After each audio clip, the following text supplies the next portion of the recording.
बोलावा विठ्ठल पहावा विठ्ठल करावा विठ्ठल जीव भावे येणे सोशे मन झाले हवं भर परत माघारी घेत नाही बंधनापासून उकले गाठी देता आली मिती सावकाशे तुका म्हणे देह भरिला विठ्ठले काम क्रोध केले घरीती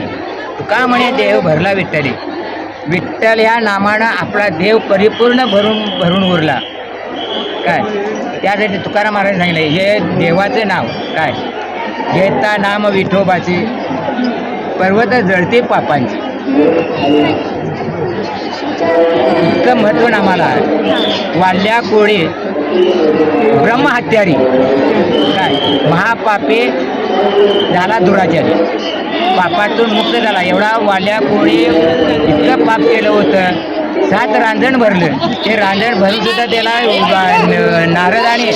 दीक्षा दिली नारदाने सांगितलं की बाबा रे तो एवढं केलेलं हे पाप आहे ह्याला वाटत रे कोण ऐका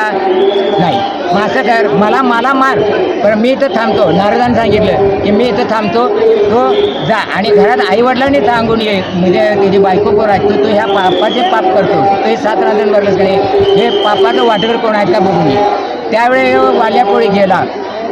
वाल्यापोळीला बायकोला विचारलं आणि म्हणलं असं मी एवढं पाप केलं म्हणलं इतकं राजा म्हटलं तुमचं उदरनिर्वाह मी चालवला आणि मग तुम्ही काय मला पाप झालं म्हणतात मी आता वाटवले बायको म्हणले मी तर नाही बाबा तू केलं ते तुझं तू बोल आमच्याकडे काय नको पोराने विचारलं पोरे तसेच म्हणे तसाच मागं आला आणि नारायणच्या पाया पडला महाराज म्हणले माझं चुकलं मला दीक्षा द्या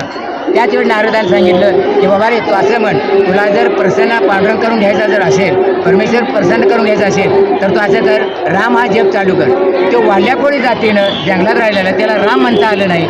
तो म्हणला मला राम म्हणजे तोंडान म्हणे मला हे म्हणता येणार नाही तर मला असं म्हणतो मरा म्हण म्हटल्यानंतर उलट शब्द झाला असं म्हणून त्यानं बरीच वर्षापूर्वी केलं ज्यावेळी त्यांचं म्हणजे त्याच्या भक्तीचा ज्यावेळी शेवट झाला त्यावेळी नारद पुन्हा फिरत आले आणि नारदाने